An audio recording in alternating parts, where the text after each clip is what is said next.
talk about basically how I run my fish room, some of the cool things that we got going on, and how to maybe give you guys some ideas on how to make things quicker, more efficient, and we'll do all that. So I figured the best way to do this would be to take you almost through a virtual tour of the room. I took almost every picture this morning and uploaded it to the slide. So it's basically going to be a tour, and I got my cheat sheet so I don't miss anything. But all right, hopefully it works. Okay, so when people come to my house, go through the door, walk into the house, go down the steps, and then they turn the corner, and this is what they say. Just kidding. Start seeing the fish tanks. As you can see, it's a fully furnished basement, and we put everything into this room. And how big is that? What? I didn't know. It's pretty big. 4,000. We'll go with that. So let me see. This is Sheldon over here. As you can see, I got Sheldon and Will Farrell always scaring me when I walk around the corners. Also, somebody else to be in the fish room with me. It gets lonely. So over here on the wall, that back wall right there is what I'm primarily going to talk about today. A lot of this stuff was installed piecemeal, and we've adapted our systems and our plumbing and our tactics to work with that. So we have an ever-growing room. This tank right here is a 220-gallon tank, basically the same as this tank, and I'm currently in the process of re-rimming it and resealing the bottom a little bit. The stand is in progress as well. So that'll go in the place of those 4 20-gallon tanks, which I picked up from, I think, the Aquatic Experience.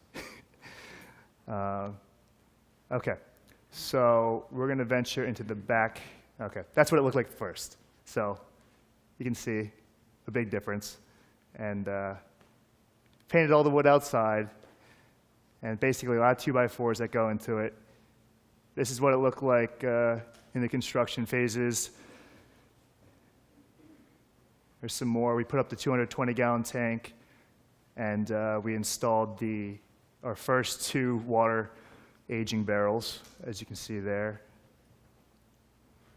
This is what the skeleton, basically, of the 220-gallon tank looks like, including the stand, which we built out of 2x4s, 2x6s, 2x8s, and several other pieces of wood. The shop vac, as you can see, was for cleaning up all the debris we ended up doing. This is me re-rimming the tank.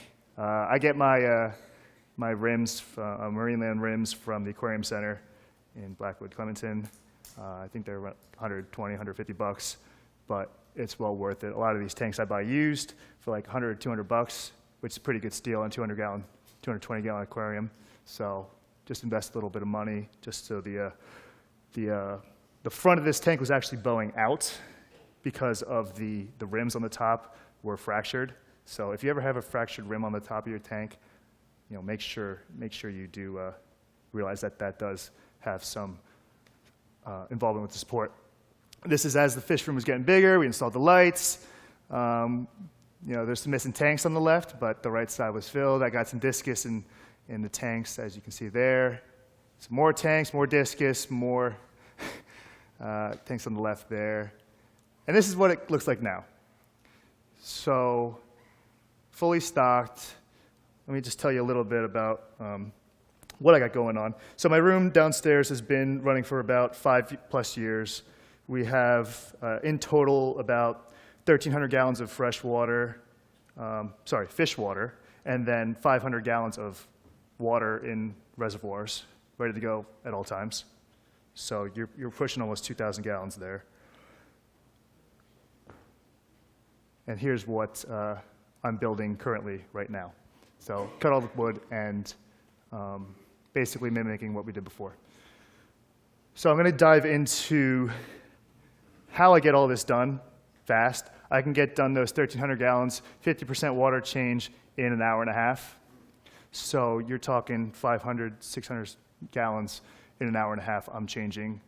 A lot of it is me getting in the tank because I like to clean the bottoms. They're all bare bottoms, so I do use pumps that reduce the amount of time I'm spending doing water changes, because I found I was sitting there draining tanks, and at the end of draining all the tanks, I'm like, I didn't even look at the fish. And I'm sick of being down there, so I go upstairs, and especially in the summer, I want to be outside. I like to go fishing, I like to go in the water, I like doing other stuff. So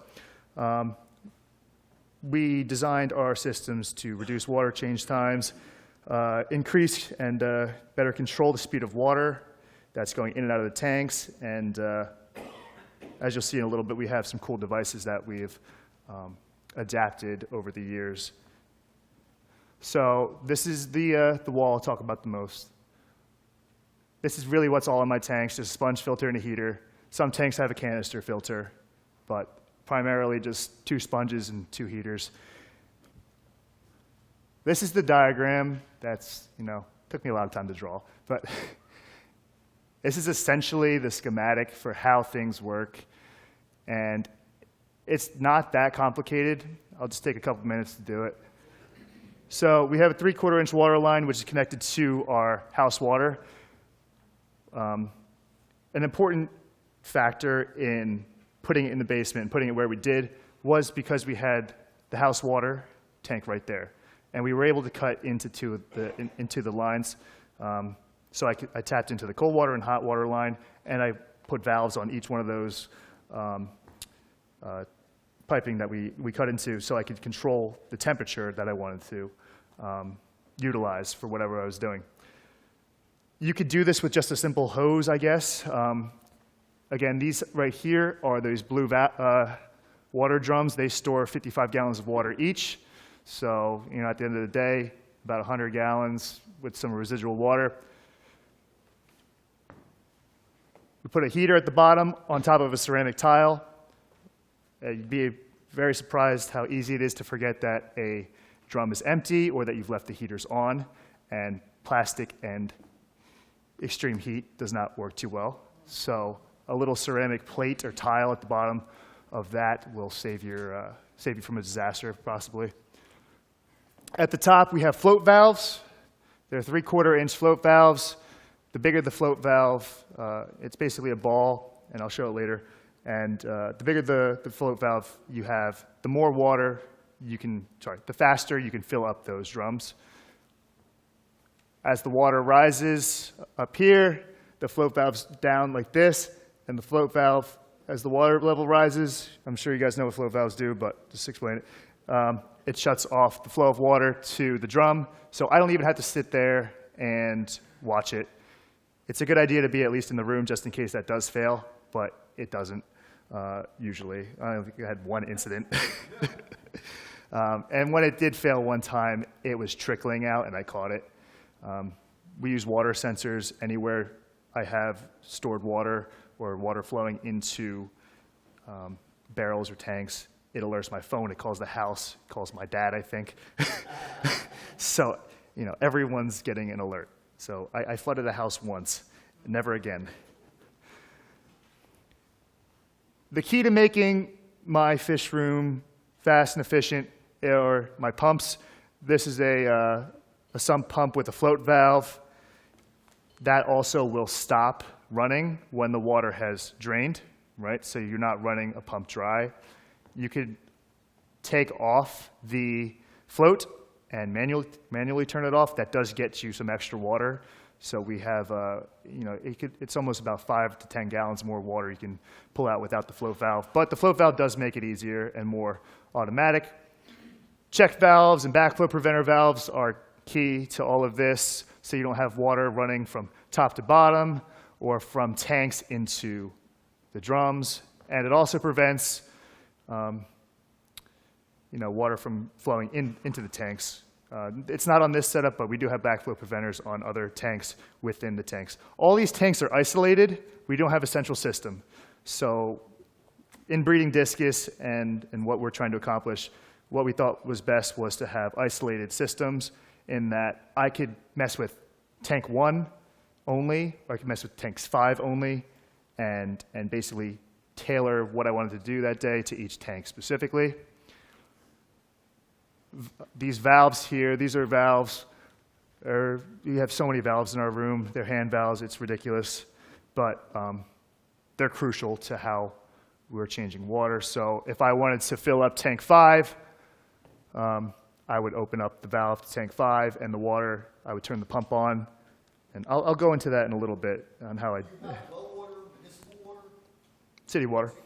City water? Yeah. What's your water parameters? It's TDS of 140 and then pH of 7.4, 7.6.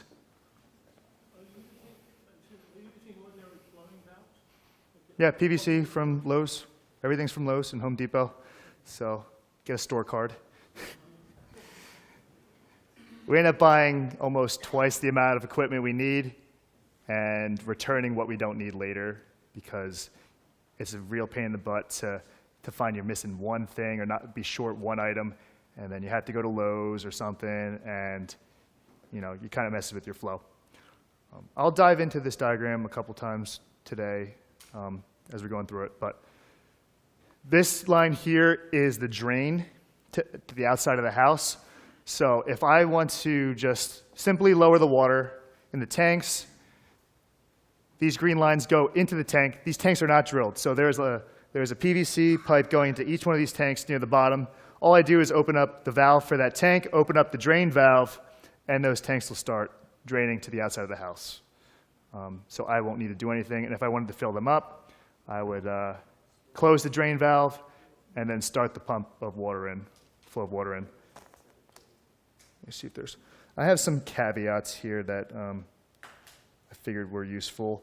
Like I said, these tanks are not drilled, so I didn't have to drill anything.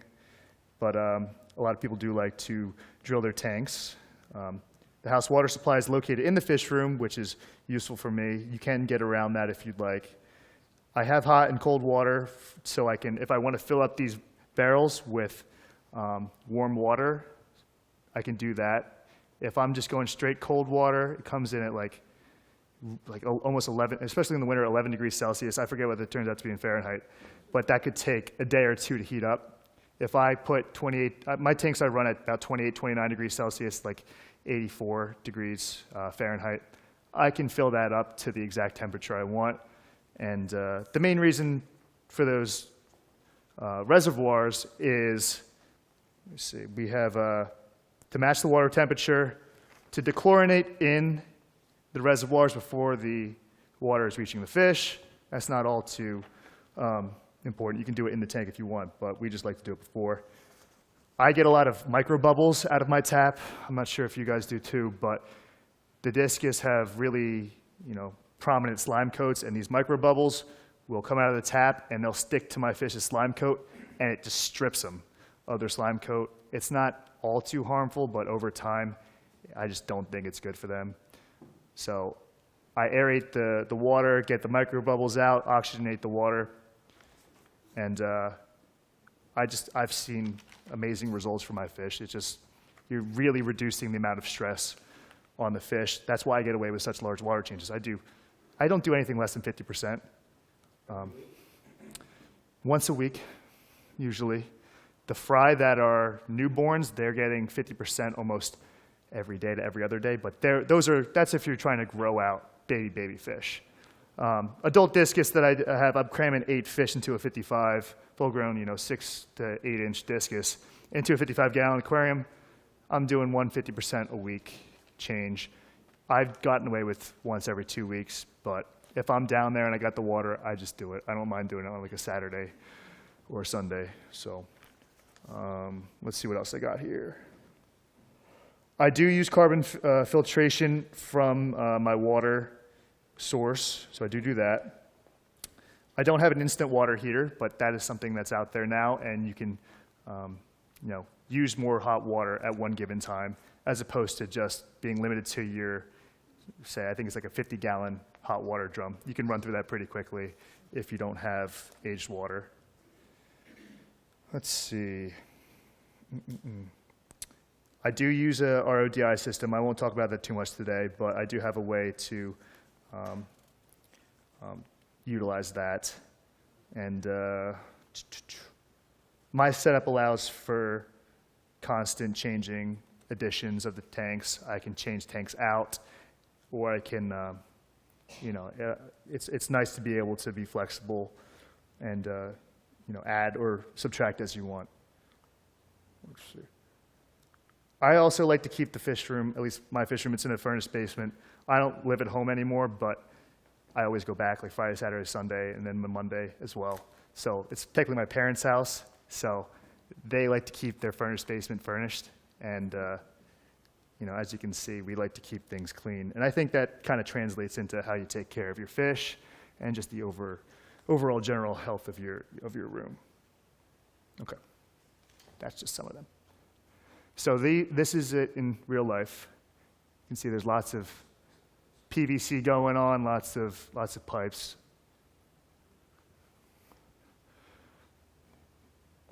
These are lines that fill the drums. We have our external heater controllers, so I don't have to go inside and turn up the knobs of those submersible heaters. You basically turn them all the way up, set the, you don't have to turn them all the way up, set them up to something you're comfortable with, and then you can set the temperature on the external controller. These are AZU controllers. We have like 20 of them in the fish room in total. So there's just another view. That's that little valve section. They're each labeled left and right, going from top to bottom for each tank, so we know which is which. You could put it anywhere you want. We put it on the side so we didn't have to see it. It'd be a lot easier if it was in the front of the setup so you didn't have to reach around.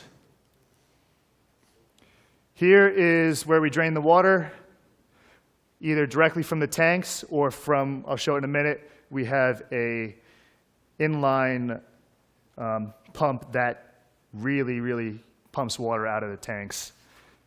Both of these lines, all water is drained out of the house via these two lines, so I don't have to go into a sink or a fridge. It did require us to drill through the wall, but I didn't do that. They didn't trust me with that. I watched.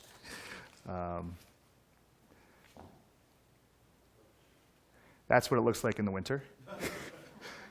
It's the fish, it's the Discus River of Medford, New Jersey. These are the controllers again. My life would be significantly harder without them. I trust their reliability, especially with this brand we've gone through. Anything you see in my presentation, I've tried countless other brands and stuff before it. So anything that we've used, I'm sure you guys as well have gone through this, but this is the brand AZU that I trust the most. They're all different temperatures for different reasons, which is nice to have isolated tanks. So that top tank is a higher temperature for younger fish. That middle right tank is for a different age fish, 28, and the bottom right tank is for another aged fish. And in Celsius, the Fahrenheit jumps. 1 degree Celsius translates to usually a couple degrees Fahrenheit of a change, so that's why it's so small. But these are found all throughout my fish room. These are just able to control how much air you want in your tank. Since I have tanks that are stacked, gravity does affect the amount of air that comes out of each individually. So I do toggle these a little bit to get the exact flow I want. If I have fry, baby tiny fish, I will turn it all the way down usually. If I got a ton of adults in there, I'll rank it up as high as it goes. But it's nice to be able to have control of the airflow. I do find, especially in my work, that depending on the life stage of the fish, I do like less or more flow. Sometimes there's just very little. So it's nice to have that. This is the thing I handle most in the fish room. This is the inline pump. There's a line back there that goes to the outside of the house that you saw. It connects to that one of those white PVC lines, so that drains to the outside of the house. This front line connects to the black tube, which is connected to this apparatus. Essentially, it's a fitting with, I have a bunch of them for each tank I have, each tank size. So my 20-gallon tanks are going to have a different, let's just, for easy sake, just call it the tip. my 20-gallon tanks have a different tip than my 60-gallon tanks, and I can interchange between the tips just by undoing these clips, changing it out, putting the new one in, closing it. Some people that are, really want to be cautious about cross-contamination or mixing different germs between different tanks, that would be useful too, because you can pretty much eliminate using the same tip across all your tanks. Those banjo things, is that what that is? The banjo things, which ones? I can't. On that Schedule 40 ball valve, and then right above it is the black. Right here? Yeah, those are banjo things. I'm pretty sure, I forget the exact names. I can get that for you later. But Do you have a dehumidifier in the basement? no, the humidity runs about like anywhere from 15 to 40%. But no, we do not. I have thought about it, I have talked about it, but we just don't do it. You have glass lids on all your tanks? You have glass lids on all the tanks? Yes. That's why you're good. Yeah. This is the line that I get all my water from. The house water pump is right below here. Actually, the hot water reserve, I think, is. And it's hard to see, but there's line up here. We cut into the hot water and the regular water line, which was not easy. And as you can see, there's valves in the cold and hot water. So if I want to fill up a tank, I can, it's basically a faucet, but you're using two knobs, right? If I'm just going to fill up a water storage vessel and I don't want to use the hot water because mom's taking a shower and she'll freak out at me, which she does more than often than not, I'll use the cold water. It takes longer to heat up, but if it's going in the aging vessel and I'm not going to do a water change for a while, it'll heat up in a day or two, especially since I got 300-watt heaters in pretty much everything. And some more, and I'll show you the other reservoirs I have as well. That's my carbon filter right there. Usually have to change the media out every once in a while with the amount of water I'm doing. That's the RO unit. I have a 60-gallon tank underneath the 220-gallon tank, and that actually runs all the way around the room and fills that up with another float valve. And there's a timer associated with it. I know how long it takes to fill up that tank, so I set the timer. And my one time I did flood a house was because of an RO system, surprisingly, but now we have extra safeguards for that. Again, that's the door. Pretty much what you see here is just a lot of cleaning devices. These squeegees are like window car squeegees. I use them all the time. It's really easy to forget to clean your glass, especially with me doing discus. They produce so much slime, I have to do it pretty frequently. As you can see here, that's my RO storage. And I have 3 submersible pumps in there. They're not too strong, but I have 3 submersible pumps, 3 hoses with valves, and I can put them wherever I want and just tap out of that. This 220-gallon tank has its own 2 55-gallon reservoirs, so I can do a 50% change on that exclusively. This tank is pretty much independent of everything. That tank drains outside of the house on its own. I can do that whole tank in 5 minutes. I'm not even kidding. Like the drains, the pipes are nice and wide, so the water moving out of that tank is really fast. And when I'm filling it up, the pumps that I got in each, this tank was drilled when I bought it, so it's hard to see, but there are some drilled holes right there. Basically 4, say, input water into the tank, so we're getting some nice filling. It takes 2 or 3 minutes to fill up. Are you selling your discus, or you have a lot of discus? I do, yeah. So I do sell from time to time. We have about, just guessing, over 1,000 discus in the room, ranging from 1 to 3 inches. I know we've only focused on this side of the room, but just keep in mind there is a whole nother side and tanks on the floor that are usually stocked with lots of adults. Again, heavy population being in the fry stages to 2 to 3 inches. And you brought some fish tonight, right? I did bring some, yep, brought some. The fish above the tank are to warn the fish not to jump out.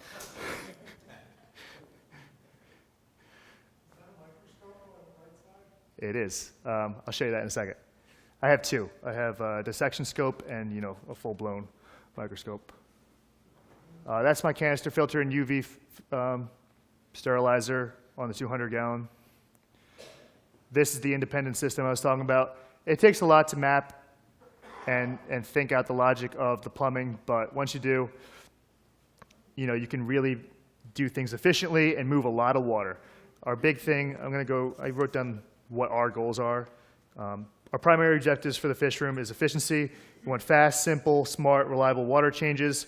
We want to, have smart water movement. We want to increase the max speed of water movement, reduce the water change time, and control the speed of water the best we can. And flexibility, the ability to switch between automated and semi-automated and manual. So we can do all of that. Secondary objectives, like I said before, were matching water temperature, dechlorinate, aerate. Having that handheld inline pump device does allow you to remove debris. It acts as a manual siphon, but you can drain a 55-gallon tank halfway in 2-3 minutes, which is nice. So, we're booking it. It's not like we're standing there. And sometimes I do it a lot. I try to do too many things at once, and I'll turn around and something's way lower than it should be, or almost about to overflow. So that's if I'm in a rush, but things do move quick. Are the fish in the tank when you're draining? If you get that tip too close to them and you're draining, you can, but I'm doing discus fry, it's like pea-sized discus, and I have that thing blowing. I just tap it against the bottom, they go to the parents, and it's fun. Or I'll push them away with my hand. I wish I could show you the videos I have, but it's just a little bit difficult to do. We've thought about it. We haven't done it yet. The problem is some of the feces is so big, and some of the stuff, I'm doing globs. Like you have, I'm not dealing with, regular hobbyist is having 8 discus in a 55. I'm running 20 to 30 in that same tank. So that waste, when it globs up, it's a lot of waste. And, that would get clogged up. Do you have any idea how much you have invested? It's a lot, but everything we bought is, tank-wise, either on sale, got it from some weird fish thing, or Petco $1 per gallon is what we do. I try to, whenever I buy things, have money from fish I've sold. Right now, I can very comfortably cover everything and start making money back. But total estimate, it's tough. Each one of those pumps is about $100. The float valves, and we have 1, 2, 3, 4, 5 or 6 of them, and then additional pumps and heaters add up. I use the Eheim Jaggers. I get them all from Gemco, like $26. 150. I forgot to mention that. I usually run 150 to 300 watt aquarium heaters. We have had to tinker with our fuses to accommodate the amount of electricity we pull. It's a lot. I can't even add up the amount of watts we're pulling, but yeah, one day I will try to calculate how much I've spent, but yeah. That's what it is. It's a hobby, and whatever I can make from selling fish, a discus doesn't go for cheap. And I got people sometimes coming in and spending $500-600 and off a fish I raised from a fry. So it takes a lot of work to get it there, but you can make money back with at least the way I'm doing it, to the point of I'm not just draining money. I do have to buy food. Oh, yeah. Well, there has to be a market too, and it's tough sometimes to move fish out, but other times I don't have enough. Oh, sorry, he had a question. Now, you've been talking about how fast you're able to do the water changes. Yeah. How fast are you replacing them? How fast am I putting the water back into the... Right. It goes out pretty fast. No, it gets pumped in equally as fast, if not faster. Equally as fast. If not faster. I'm filling up tanks in a matter of minutes too. Sorry if I didn't mention that. Like, these pumps are, the key to moving water quickly is to using larger diameter hosing and piping. If you use smaller diameters, you're going to really restrict the flow and you're not going to be able to maximize the potential of your pumps. So using a good size, you'll see it in a little bit. We have a pool line, a flexible pool line that I move throughout the room, and I just can go and fill up tanks. So, yeah. What about feeding? Are you automating the feeding? I'll show you what I do in a sense. I do feed my homemade beef heart, which I do show here, but I have like 30 or 40 Eheim feeders. So, yeah. This is it looks dirty, that's what happens out of the water, the sediment. Again, that's after several years of use. I haven't cleaned it, haven't seen an issue. That's just basically like some kind of metal. Yeah, I think that's what it is. So water comes in through here. I have a hose that can attach there. These are my additional reservoirs I'm going to show you. These are each 100-gallon reservoirs. I have 2 of them. They're connected via the middle. Got them from Tractor Supply. And basically, I take a hose, connect it right here, open the valves. Water flows in the bottom through these pipes. As the water rises, the float valves rise, shutting off the water. I don't have to be there for that, which is nice. These have never had an issue. Then they go right to the brim. So I'm maximizing my potential here. This is what it looks like from the top. I drained it halfway this morning so you guys can see everything a little bit better. Heaters are suspended in these tanks. This is my submersible pump with the float valve. We took the float valve off because we wanted to get extra gallons. The float valve is connected to this PVC line. Here's the valve here just to, in case, we over valve in case we think anything has the potential to leak. We don't like water being able to flow down with gravity unchecked. This line runs down here into this pool line tubing. That's the pump. The float valve pump, it's a 1/2 horsepower submersible pump. This is the inline pump that I use to drain tanks quickly with.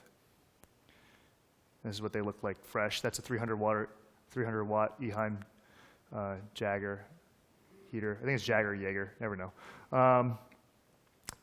Simply connected these 2 100-gallon storage vessels with a line in the middle. So I only needed one pump, one submersible pump for these 2, because the one will pull from the other. There's my line. I can take this blue hose, put a fitting at the end of it, hang it on each tank in the room. It's long enough, and I can fill any tank I want really fast. Like, you're talking a minute or 2 to fill a 55-gallon tank. Also had the added advantage of putting a fitting and a connection point into that rack of 6 55-gallon tanks so I could use my water from those 2 storage vessels in case I don't have enough water from.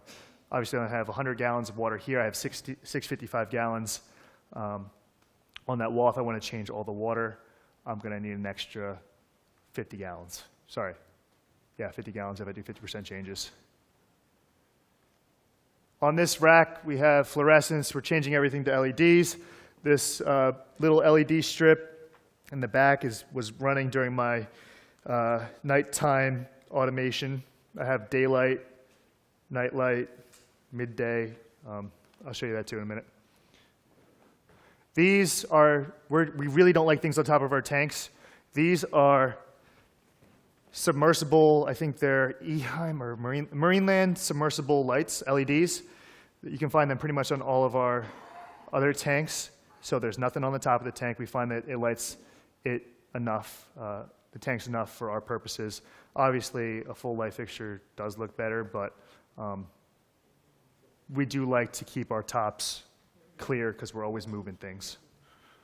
This is all our fish stuff. There's so much I could tell you about here, but I don't have the time. Some sponges. I have probably close to 100 sponges. This is how I clean them all in the wash. I do not wring out sponges by hand anymore. I do it all. Say if I'm changing all the tanks in the water, I'm changing all the water in the tanks that day, and I'm doing like 15 tanks worth of sponges. I am not wringing them out by hand. I usually have 2 sponges per tank. I take the one out of each tank, put it in the wash, put a fresh new sponge in, and then the next time around, I rotate the dirty one. And that's how I kind of do that maintenance. Usually I do that. I try to do that as much as possible. I do slack off a lot more than I should, but yeah. No soap, no soap. It's a whole house. So I usually run the water once on like a rinse cycle or whatever, and then I'll just throw them in there on like the high setting and run that once or twice. Usually once is fine. And then I don't put them in the dryer, just let them sit on the table. They'll come out pretty dry. I do the whites, they're mixed, so it's usually hot. And You use it for biological, if you run your bio-high, what do you use it so I keep the 2 sponges in. for? Just one you rely on? Yeah, those sponges are rated for 100 plus each. Yeah, but technically, well, it's To- obviously to- still working. To be fair, I really don't care about biological filtration that much because I do change enough water on a lot of these tanks to where I don't check my water parameters anymore. I know what my nitrates do come out at. I know it's like a hot, a controversial topic, but I really don't. If I have new fish in a new tank, I'll put them in a brand new tank, and I don't have problems with cycling. I don't really cycle any tanks. If you're keeping up with your water changes for the first couple, again, my needs are a little bit different than the average enthusiast. If you're more long-term, less water change, and you're more worried about biological filtration, I have not had an issue with having 2 sponges in the tank and rotating one out. Yeah, I've never had an issue. This is just some food and all the general stuff. I love the Tetra tropical granules. I try everything I can, and they like what they like, so I end up buying too much. My microscope lets me see these little guys, so I know my fish eggs are fertilized, and I'm not wasting my time staring at these eggs. So you can also check for whatever else you want, like if you're worried about a bacteria, it's not going back. Worried about bacteria, looking at some of the water, looking at fish poop. A lot of times I'm looking at fish poop if I'm really worried about a sick fish, but that's used for that. Right. If you have a power interruption, do you have to reset everything, or everything comes back to normal? Everything comes back on.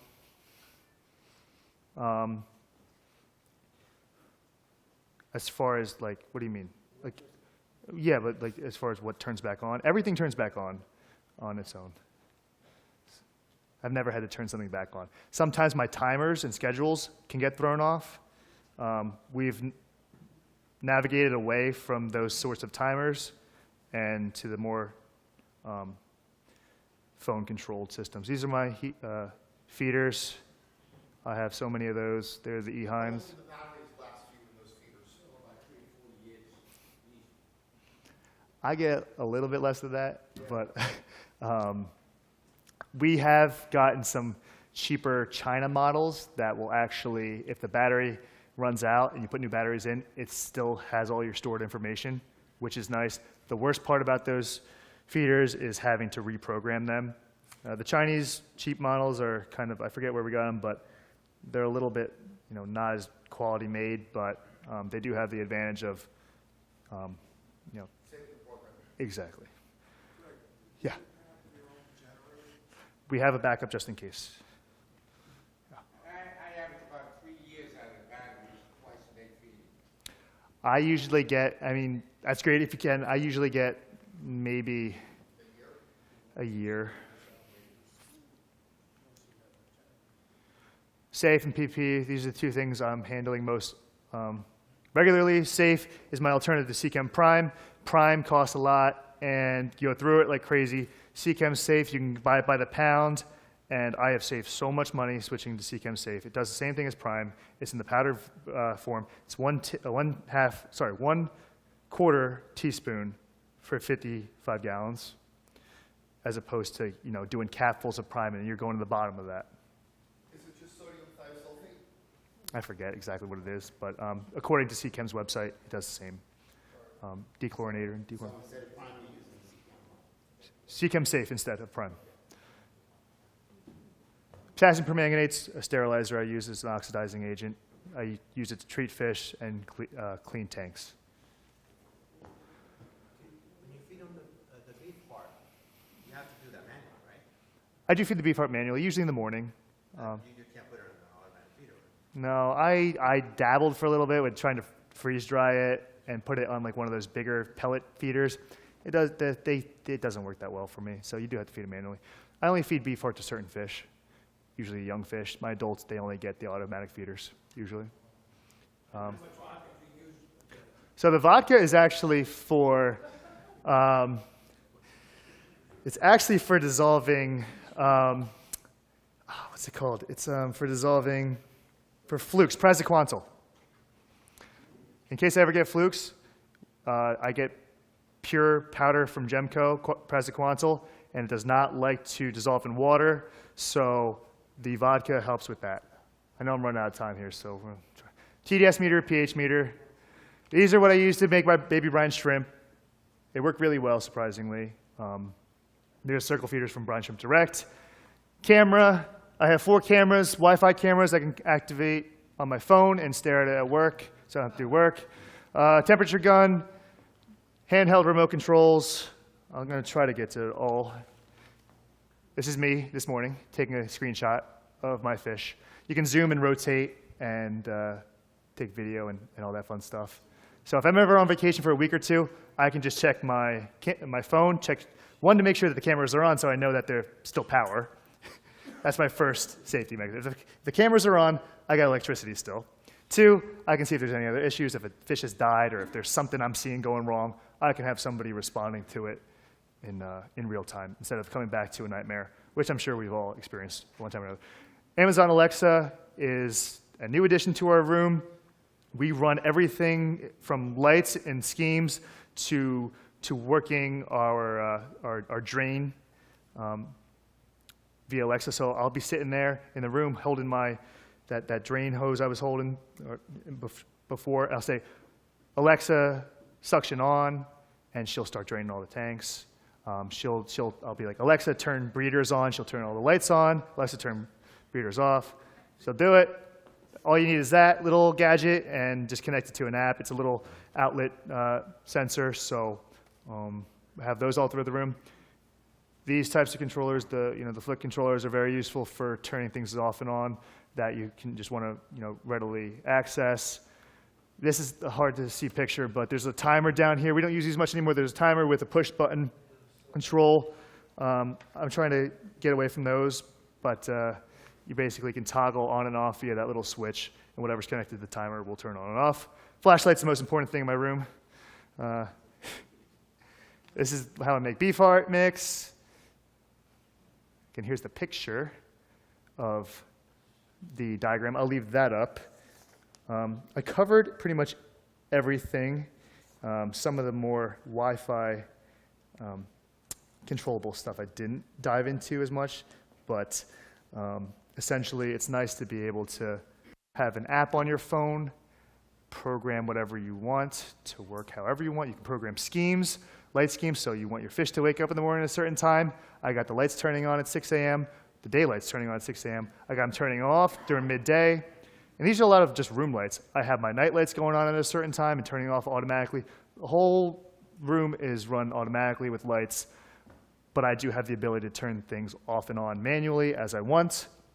Let's see. I wrote down some things for certain things. Yep. You've obviously been doing this for a while, so 6 years in the basement. Yeah. With these improvements over time. Mm-hmm. What about improvements in the fish?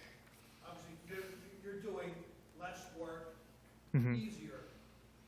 So I get increased growth rates. I get decreased sickness, in my opinion. And because I'm able to turn over water more, that does stimulate breeding. And having the flexibility to tailor certain things to certain tanks, but being able to, utilize the pumps for everything, I'm being able to better be in control of the controllables. Let me just take a look at this. I just wanted to talk about some of the Alexa stuff real quick and the Wi-Fi, just in case anyone's interested. The advantage of the Amazon Alexa control, this is pretty new, about 6 months we've been doing it. You can have verbal control of appliances, link to apps, and program your devices. It does require an Amazon Echo, which is not terribly expensive anymore, but it does require that. You can program phrases or commands for specific devices. You can put multiple Echoes in a Fishroom, so you can be standing at different points in the room and communicate with it and tell it what to do. The pros, in my opinion, are verbal control, eliminating handheld controls, and it's modern and a little bit more fun. Historically, I've done a lot of handheld controls with on and off buttons. I think I showed it over here. Right here. I still use these, but it's very easy to, so a lot of those buttons are hooked up to heaters, so I can automatically turn off heaters, so I don't have to go press the off button on the heater's power strip. I can just press the button, it turns it off, because if you're draining tanks, if you're draining your reservoirs, you want to turn off your heaters. I can initiate pumps with that. I can turn them off as well. This bottom button here controls my 220-gallon canister filter, because it's got those 220-gallon overflows that usually come with like the marine lands. So if I start draining the water, the canister filter will run dry the way I have it hooked up. So I just press the button off, drain the tank, fill it, turn it back on, and it runs perfectly fine again, so you don't have to reprime it. Because repriming canisters can be a pain in the butt. Wi-Fi cameras, I really like that a lot, and it's fun to show people your fish on your phone and show that you're that dedicated. I have 4 cameras, so I can spread them out pretty well. There's a lot of other little things I could talk about, but I know my time is short. So, yeah, Bill said he would shoot me if I ran past 8:45. Not on this. I did it last presentation, so I figured I can show you. I have them all on my phone. Yeah. You showed the doorway at the back, it's about 34 inches. Is that the widest entrance you have? So your storage tanks are 34 inches wide, the large ones, and the water capacity ones? I think we were able to get stuff in through the house, which is a little bit more of a pain in the butt. But we're able to fit. I forget the exact diameter of those tanks, but we fit all the aquariums through that door and everything. So, it's doing the best with what you got a lot of times. Yeah. How often do you do your filters? The sponge filters, it's to feel, to be honest. Certain tanks that have higher biomass, I will change more frequently. Certain tanks will go a couple weeks without rotate. But my fry, I have a 300 discus fry in a 55-gallon aquarium. I actually don't use sponges in them anymore, but when I used to change it every week. Just straight up rotate it out, not even use a cultured one or anything. And that was pretty much just to eliminate a lot of the particulates from the water, more than anything, more than biofiltration. Probably told us last time you were here, but what do you do for a living? So I work at the University of Pennsylvania doing brain tumor clinical trials, and I'm applying to medical school right now.